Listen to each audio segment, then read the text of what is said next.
Hey everybody, this is Perch, and I'll give some advice here, some general advice. People ask me for advice from time to time. I think this advice works for comics, it works for business, it works for anything where you're going, any industry, any job profession, anything that you're doing. This advice holds true, and the advice is basically this: uh, no matter how smart you are or think you are, either way, many people are very smart, right? You get to be an expert in your field or whatever it is you're doing. No matter how clever you are, no matter how smart you are, the biggest disadvantage you can give yourself is by giving other people the impression that you think you're smart. And what I mean by that is you don't want to come across like an idiot. You don't want to come across like somebody who's just kind of bumbling, no confidence. You want to have what they used to call quiet confidence. It's where they're like, I don't know a lot about this person, but I feel better when they're involved. That's been the kind of the secret to my consulting practice that I've done, and I've done a lot. That's the biggest persona, if you want to, if you will, that I've tried to portray is when I'm working with you, you don't need to worry about it. I have it under control. I'm never going to say those words out loud. I'm never going to say, hey, don't worry about it. I'm just going to give you a sense that somebody is got their hands on the wheel. If we were driving, you could easily and confidently fall asleep in the passenger seat, and you can do so knowing that I'm not going to spaz out and then drive the car off a cliff. I've got it. It's okay. But the trick to giving people that impression is to get them to believe it and see it without telling them that. And in comics, in particular, this is something I've noticed really over the last, I don't know, it's in the last 10 years. And to be fair, this isn't just comics. This is kind of an industry-wide thing in general, lots of industries, where people got the idea that they needed to constantly self-promote. And if they were around somebody else, they had to promote that other person. And it's funny because there's this psychological thing that goes on where if I tell you, hey, you don't worry about it. This, what? I have the perfect guy for you. I know this perfect person. It's this person over here. This person over here is so smart. You're so lucky to have this person working with you. This person's going to take care of you. If you hear that, some part of you may be like, oh, okay, that's good. Thank you very much. I trust you. I appreciate that. But another part of your brain's going to go, I feel like I'm being sold something. I feel like this is a trick. This person can't be that good. You naturally doubt people who come across that way. You either subconsciously or consciously, you're concerned when you hear stuff like that. And in comics, I notice more and more interviews where creators are calling themselves like I'm the best at all time. Where smug and arrogant is a personality trait that they are deliberately giving off. And I will tell you in life, you will be far more successful if the personality trait you give off is humble. Again, it's a careful balance and it's very difficult. You can't come across like a dope. You don't want to undersell yourself. But it's always better when the people you're meeting with feel the confidence in you rather than you telling them they're supposed to feel confident. If you tell them, they're naturally going to want to disagree. They're going to want to do the opposite. It's just how human beings naturally behave. I've seen several interviews. I also watched the Tom Taylor interview they did on CNN about Superman and this John Kent coming out. And it was an interesting interview because in many cases it would have been better for DC and better for the character and better for the acceptance of Superman if Taylor hadn't given the interview at all. He actually did more damage to the entire prospect than help. And I've met Taylor before. I think he's a nice enough guy. I think he's actually one of the nicer people that I've met at conventions. He really is. He's pretty, I would say, down to earth is how I describe him.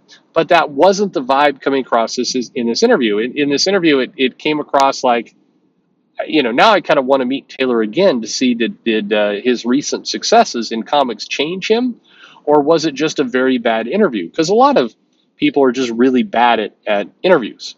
They get into that role and they come across like terrible people. One of the things I do when I interview people for this channel is, it's set up in a way that's meant to be a little disarming.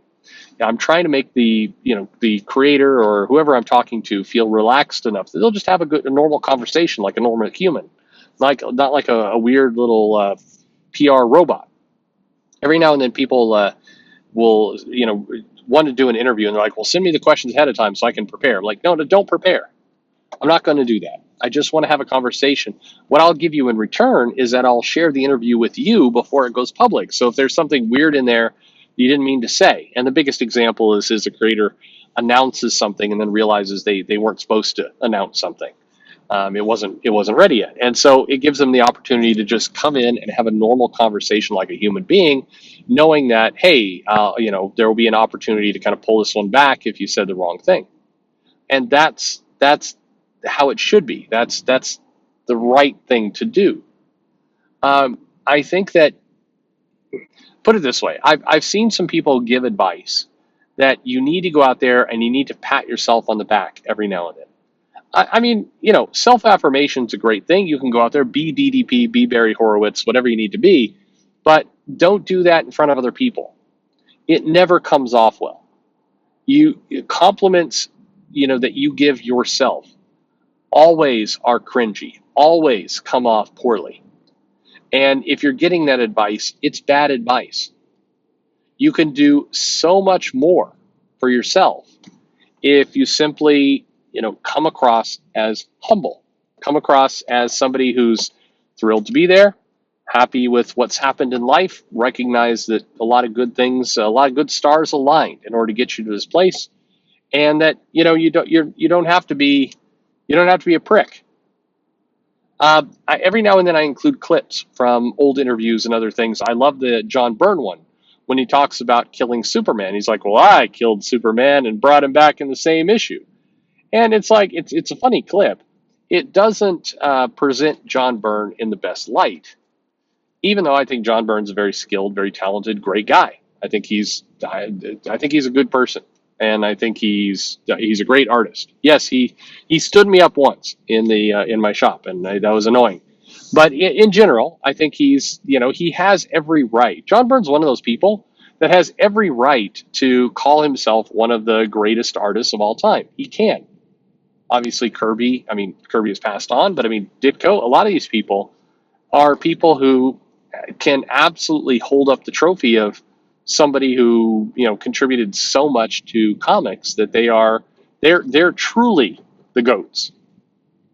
Technically, if you're using the term goat, make sure that you use the proper pronoun with the person. Some people are the goat, some people are goats herd. It all depends on the proper pronouns for goats. If you're describing goats, make sure you don't mess it up. Is all I'm saying here. Anyway, I'm struck. I watched this interview with Taylor, and it is a shame because there's no way you can watch that and not wince a little bit, because it is it just, and maybe it's just me knowing Taylor and talking to Taylor in the past. It's this isn't that wasn't the real human being. Again, maybe things have changed in the last 2 years, but that's not the human being that I know.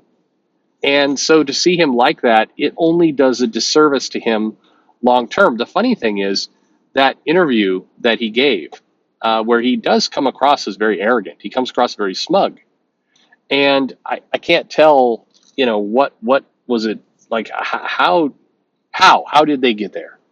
I have heard from so many people within comics.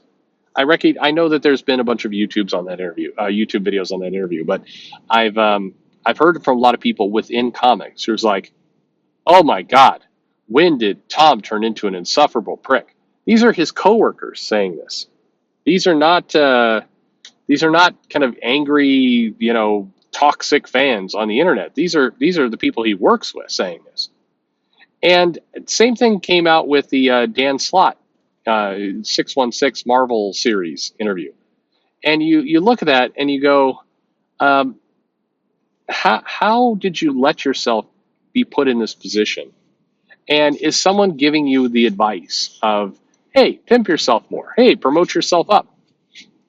Because it's terrible advice. You come across awful, and your peers are crapping on you behind your back.